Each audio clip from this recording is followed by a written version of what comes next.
경주 에이펙 정상회의가 막을 내렸습니다. 대한민국은 이번 에이펙의 의장국으로서 아시아 태평양의 정상들을 환대했고 또 경주는 연결과 혁신, 번영이라는 3대 가치를 발신하는 역사적인 장이 되었습니다. 미국과는 동맹을 더욱 굳건히 하면서 양국의 동반 성장을 위한 경제 협력을 더욱 강화하는 성과를 얻었습니다. 중국과는 민생과 경제 분야에서 상호 협력을 진전시키고 실리를 꼼꼼히 지키는 등 첫 상견례를 잘 마친 것 같습니다. 이번 에이펙의 성공은 국민 여러분의 힘과 뜻이 한데 모아졌기 때문에 가능했던 일이라고 생각을 합니다. 그 와중에 국민의힘은 협조는커녕 헐뜯기에 매우 바쁜 모양입니다.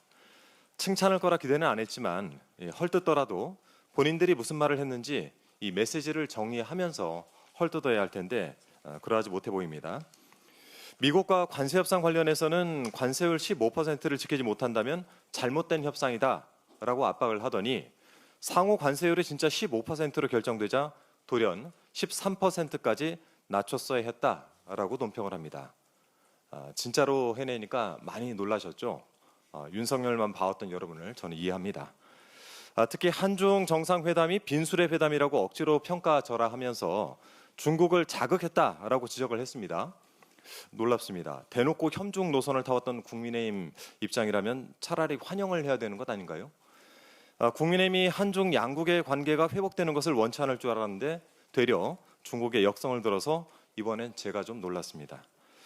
중국을 자극해서 양국 간 관계를 경색시키는 것은 내란 속의 윤석열과 국민의힘 그리고 극우 세력이었다는 점 분명히 해둡니다. 가장 상징적인 사건이 지난해 11월 한중 정상회담이었죠. 불과 29분에 그친 회담에서 나눈 이야기는 고작 양국 갈등 완화에 대한 것 아니겠습니까?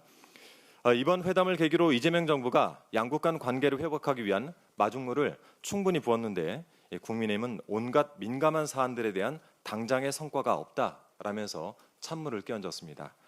과연 국민의힘이 한중 정상회담에 대한 성과를 보탤 체계인가? 저는 잘 생각해 보시고 이번 기회에 노선 정리를 확실히 하시기 바랍니다. 우리나라의 GPU 26만 장을 우선 공급하겠다라는 낭보를 발표한 엔비디아는 기적이 계속되는 한국이라고 극찬을 하면서 협력의 뜻을 전해왔습니다. 우리 국익을 최우선으로 하는 이재명 정부의 실용 외교가 더욱 빛을 발할 수 있도록 민주당도 힘껏 뒷받침하도록 하겠습니다. 지난 금요일 대장동 일당에 대한 1심 판결이 있었죠. 이날 법정에선 5명 모두 실형을 선고받고 법정 구속되었습니다.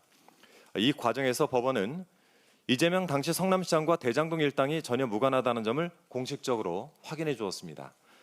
당시 성남시장은 유동규 정지상 등과 민간업자의 유착관계가 어느 정도 형성됐는지 모르는 상황이었다라고 인정을 한 것입니다. 이재명 대통령에 대해서 업무상 배임 혐의를 묻는다는 것 자체가 어불성설이 된 상황이 됐죠. 이 판결이 나오자마자 국민의힘은 대통령에 대한 재판을 재개하라면서 또 억지를 부리고 있습니다. 일각에서는 민주당 주장대로라면 어차피 무죄일 텐데 재판을 받아서 무죄를 입증하라라고 하더군요. 좀 어이가 없습니다. 우리 국민의힘 의원들도 의혹 제기되는 모든 사안에 대해서 이렇게 좀 대응을 했으면 좋겠습니다. 어차피 무죄들 주장하고 계시니까 법원에 가서 재판받고 무죄를 입증해 보시기 바랍니다. 12.3 비상계엄을 일으킨 지 어느덧 11개월이 되었습니다.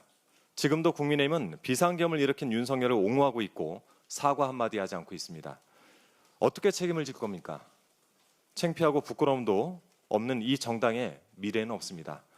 법원은 이미 헌법 제84조를 적용해서 공판기일을 추후 지정하겠다라고 입장을 밝힌 바 있습니다. 그런데도 국민의힘이 헌법을 거슬러 가면서라도 재판을 하라고 아우성치는 이유는 부끄러움을 모르는 정당이 이제 대통령과 정부 발목 잡는 것 이외에는 할 수 있는 것이 없다라는 것을 반증하는 것 아니겠습니까?